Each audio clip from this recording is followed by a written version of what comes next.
Okay, so I was looking through. I mean, some of them I didn't. Some of them are obviously old, like they're outdated. So I wasn't gonna challenge a few of them, but What do you mean by the um, there was one that was like Gary Johnson for president or something. I mean, you can challenge any of them. I challenged this one because I want to hear. Do you like income inequality because you think it's good for like motivation for people to be like the top percent or something? No, I like income inequality because it benefits society as a whole. When I guess in the 90s, I guess when Zoe 101 was the thing, those big ass computers were everywhere, because when those big ass computers first came out, only the rich people could buy them. And then, more people started buying those. And then, they would get rid of them for cheaper and things would get better and better. So, it advances technology better. What, income inequality? Yes. I don't know if it advances technology. The reason rich people could only buy like the reason like rich people can only buy like the first electric car that came out like 6 or 7 years ago. Now Tesla's mainstreaming it, but before that, it was like probably $200,000. Most 1% of the Americans can afford that. The reason that it's so expensive is because since it's an early development, they don't know how to manufacture it yet at a reasonable cost. I don't think income inequality like advances technology. Why has the price gone down? Because people know how to manufacture it now because they've researched it and they've made prototypes. The manufacturing cost has gone down. But still, overall, electric cars have gone down. Well, yeah, because there's more it's become more mainstream because people know how to make, like, companies are starting up, like Tesla. Tesla didn't engineer this; they just jumped on, and when people discovered how to make the electric car for a lot cheaper, then they jumped on and helped mainstream it like it is now. Mm-hmm. So that lower class, like most Americans, can afford it. But who has an electric car? My neighbor has a Tesla model. I don't know if I can't remember what model it is, but the next year the Model X comes out, and it's $19,000, I believe, $20,000. It's cheaper than a brand new Honda Civic. That's gonna be that's pretty much the future of in cars, I guess. Right.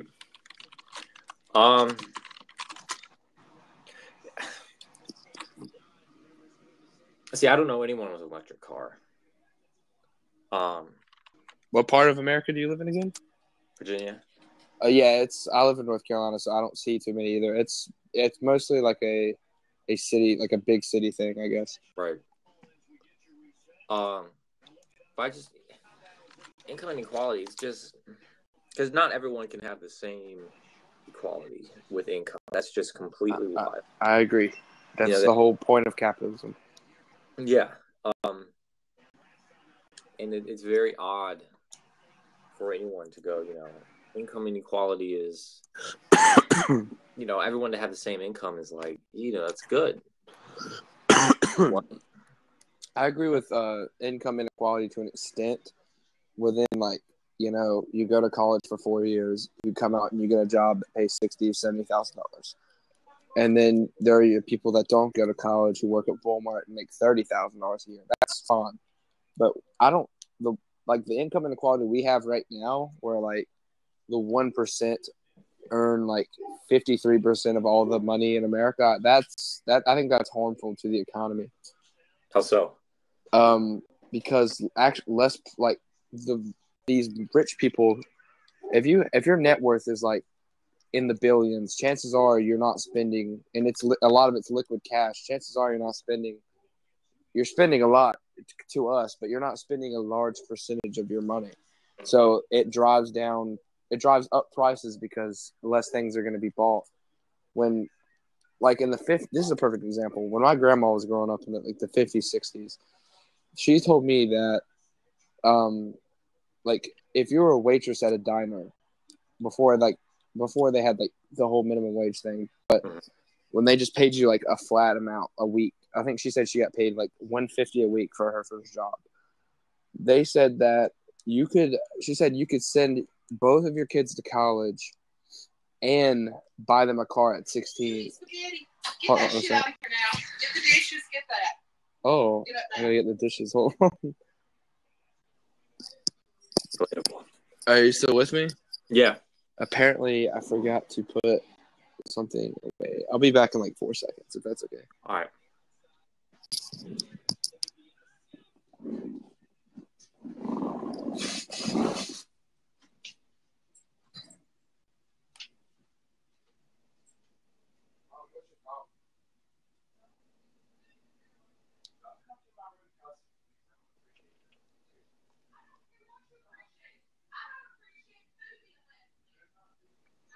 Look at his ass beat.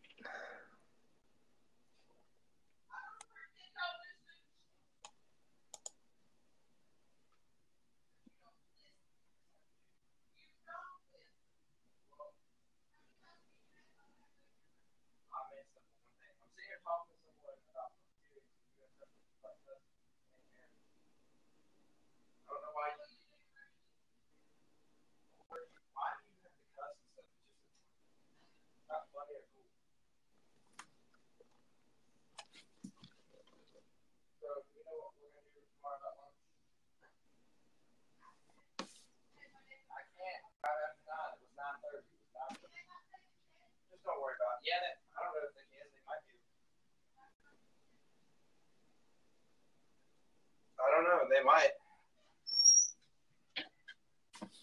Oh, I'm 18. I mean, I never asked. I could find out. I mean, I'm going to be busy tomorrow, so whatever. All right, you still with me? Yes.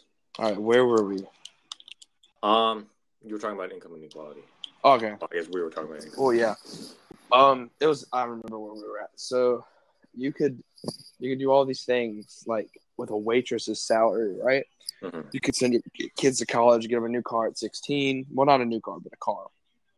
And that's when our economy really thrived. If you look at it in the 50s and in the mid to late 80s is when our economy was great.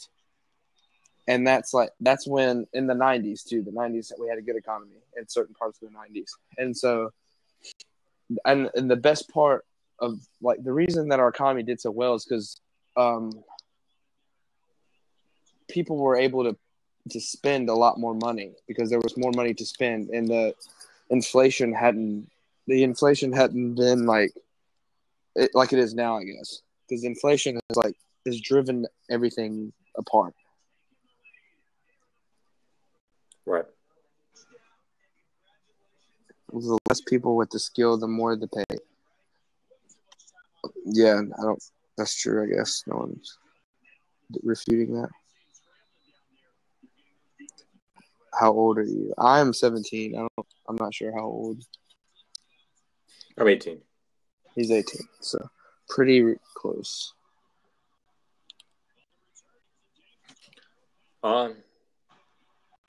But going back to income inequality, it's good because it kind of shows how the rich are test buyers. If no one had bought that first electric car, then I'm not 25. Sorry. If no one had bought that, first electric car, then the $20,000 Tesla wouldn't exist. Does that make sense? Yeah, to a certain extent, it does. I still think it would exist. It would just take them a little bit longer to learn how to manufacture it. No, because if there's not demand for it, then they're not gonna. Well, I mean, there still could be a demand. It's just, I guess, the few prototypes that are very expensive probably would have been. I don't know if they wouldn't have been bought by rich people. I'm pretty sure like the company would have figured out some way to get it out there. They probably would have marketed it better, or something like that. I mean, I agree with you to a certain extent. I didn't really think about it this way, that income inequality it's good in some ways, but the way that it is, I think, in our country right now is really bad because when inflation goes really high, I think as long as you can keep inflation low, then income inequality isn't that big of a deal. But when inflation is really high, like it is now, then I think that becomes a big problem. Right. All right. So let's take the cell phone. The cell phone first came out was by Motorola, I think. Came out in '83. Cost $4,000.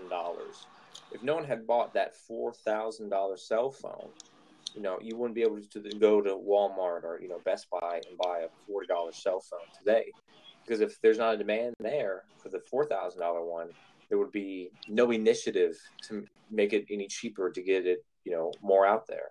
If the $4,000 phone is like a hot seller to the billionaires or whoever can afford it, then the people are gonna be like, shit, we got something good. We can make a lot of money off of it.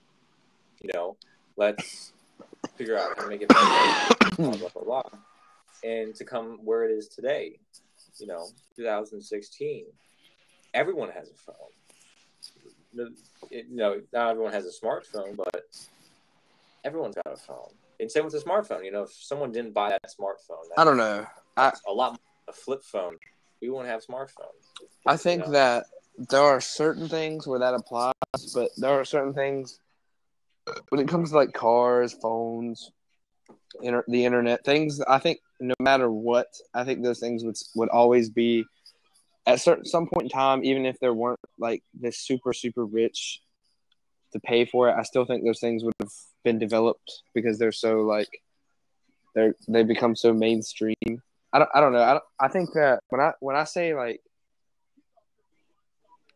when like a person makes like 10. Okay, here's a good example. When let's take a town, and one person in that town, or there's 2 or 3 people in that town make $4 or $5 million a year, and then everyone else makes like 20,000-30,000. I think that is probably a negative, a negative impact on the government. Why? Why is it? Because because they had successful talents and they knew how to manage their money and whatnot. I don't think we should limit them these things. No, we shouldn't limit them. I think the government the economy could be regulated, but they just haven't done it correctly yet. They always fail. But I think the better when something is truly succeeding, and this will make rich people even more money, is when the income inequality isn't so far apart and people can spend money. Like when the guy who owns the company that makes Fords, and he can make them for $25,000 a year, and people are making 40 and 50 grand a year, and they can buy a new Ford every year. I think that's going to make him more money. That's going to make the consumer happy because they're going to get a new car. I think it benefits everyone, instead of when the gap is so bad like it is now, and no one can buy anything, and then companies are forced to raise their prices because no one's buying their products, and a lot of companies go out of business or go overseas. So, do you have an object where this is like, I guess, applying? Yeah, I guess. Okay. We'll say this applies. Hold on, give me a second. Let me see if I can apply this. I don't have one off the top of my head. So, I guess, all right. Do you want me to apply this to a product, or do you want me to apply this in like a situation where it's happened? A product. Okay, I could try. Toys in the United States, I guess. The what? I guess toys that people buy in the United States. The reason they're made in China.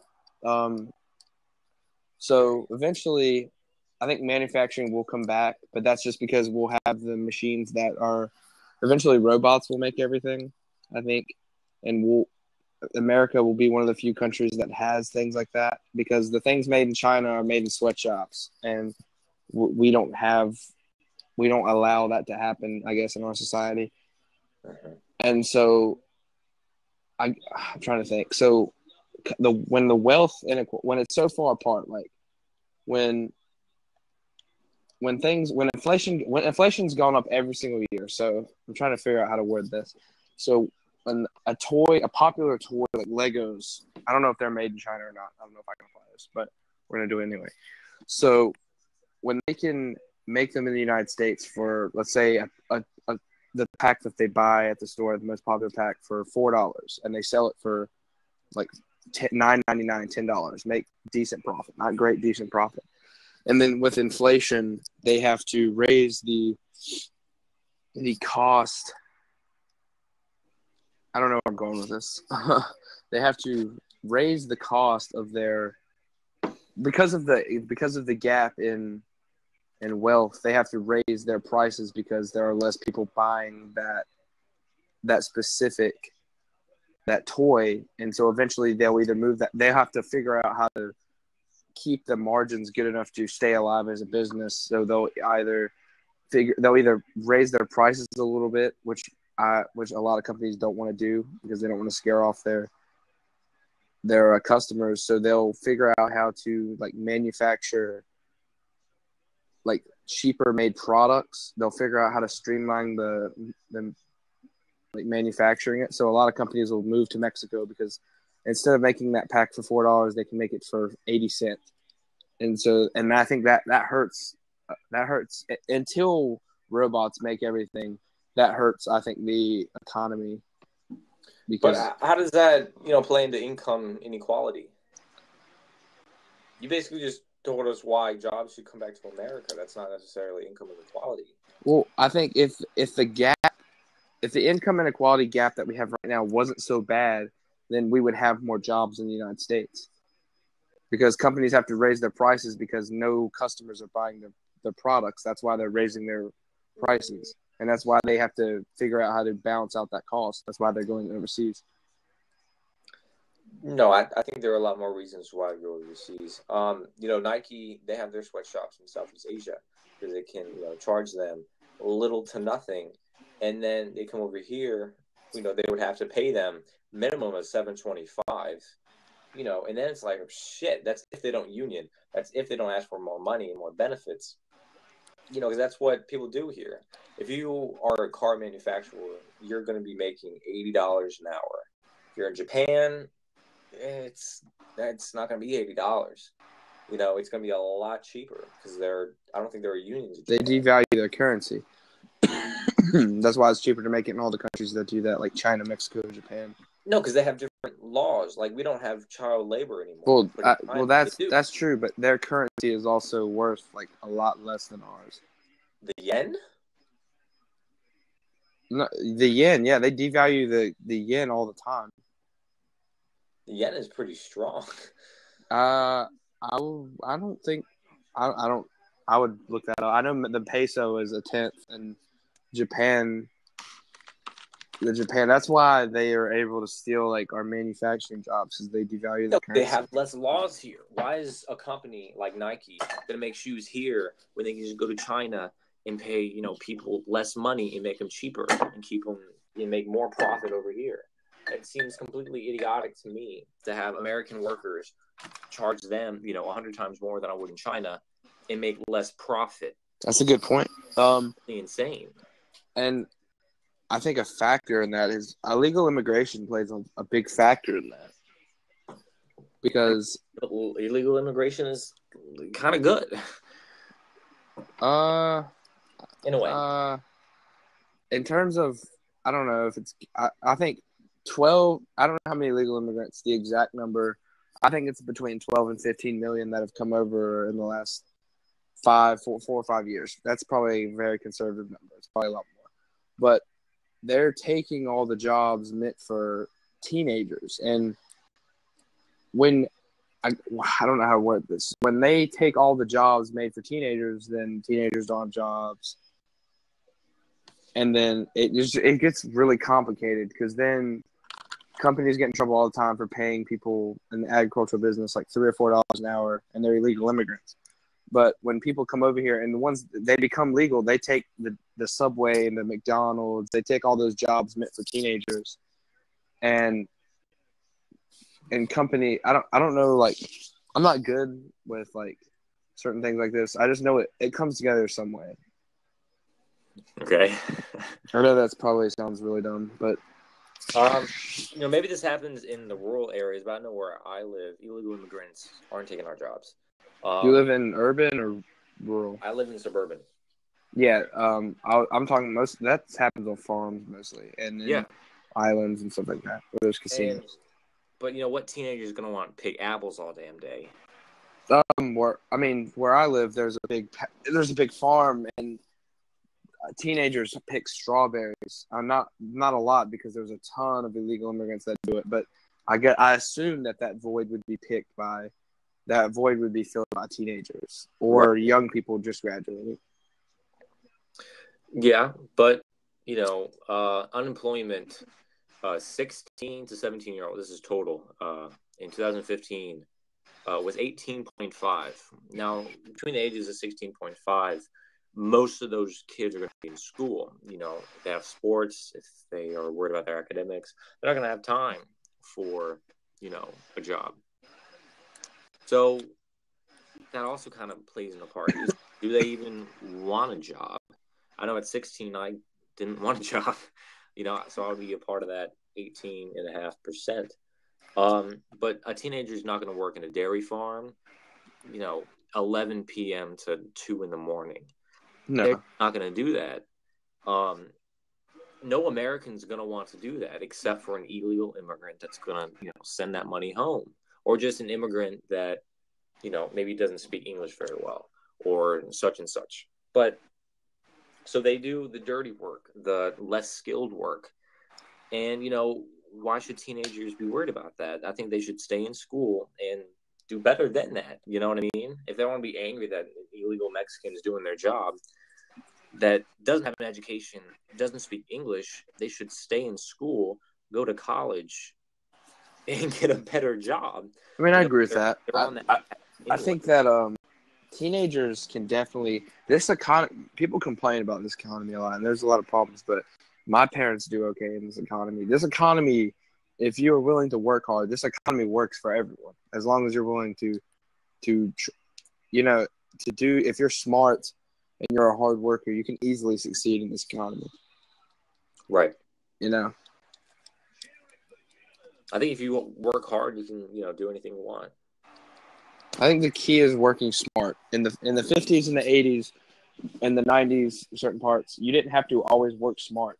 You just had to work hard, because you could be that your husband could be the breadwinner, and you could be that waitress who makes decent pay at the time. But now you can't do that anymore. So you just have to work smarter, I guess.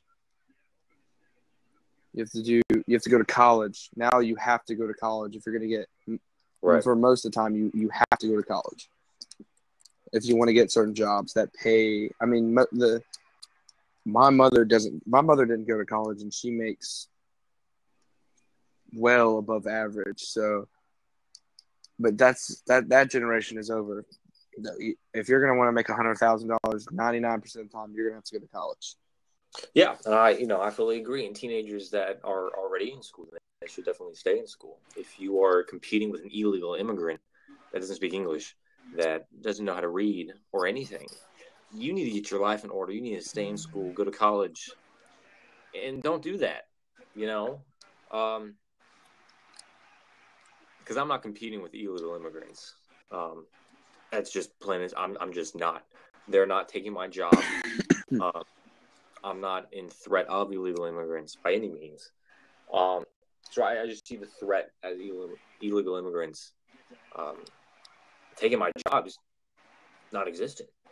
I'm sure for some people it is, very hard. But why don't you stay in school? Yeah, you got to stay in school, or you will compete with, the less desirables. I mean, that's true, but college cost is ridiculous. Yes, but there's also community college. That's true, but you don't go to the $40,000 school. If you're smart, you can definitely work your way around it. But I think our economy works better. I think it works now, but I think it works better when you don't have to work smart and hard, when you could just have to work hard. And I think you illegal immigrants have definitely driven down the wages in this country for sure, because companies are able to hire people and pay them basically nothing.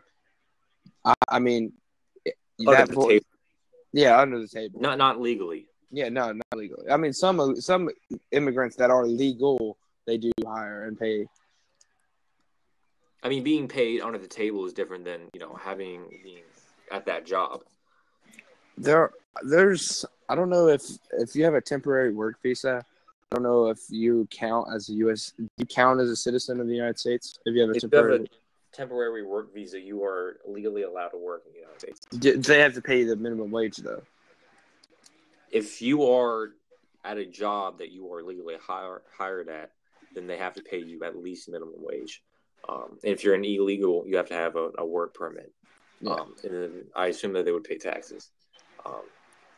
I think they would pay into Social Security, just they wouldn't get it. Okay. But I don't know. You were saying? Income inequality is good. I don't know. I don't know if it's good. I think I see how it could be good. I don't know if it's good. Well, you haven't really said anything that I guess why it's bad. I mean, I don't think we should limit. I mean, it's always good for more people to have more money. Yes, but if they don't, work hard and utilize the talents or the skills that they have, then they shouldn't be given free money. Gotta get his ass beat. His mom can open up that door so goddamn high. That was English.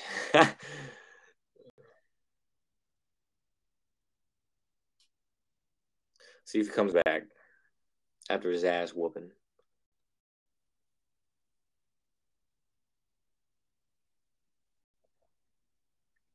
You see that he was scared too because he exited. His mom went, fuck! Exit.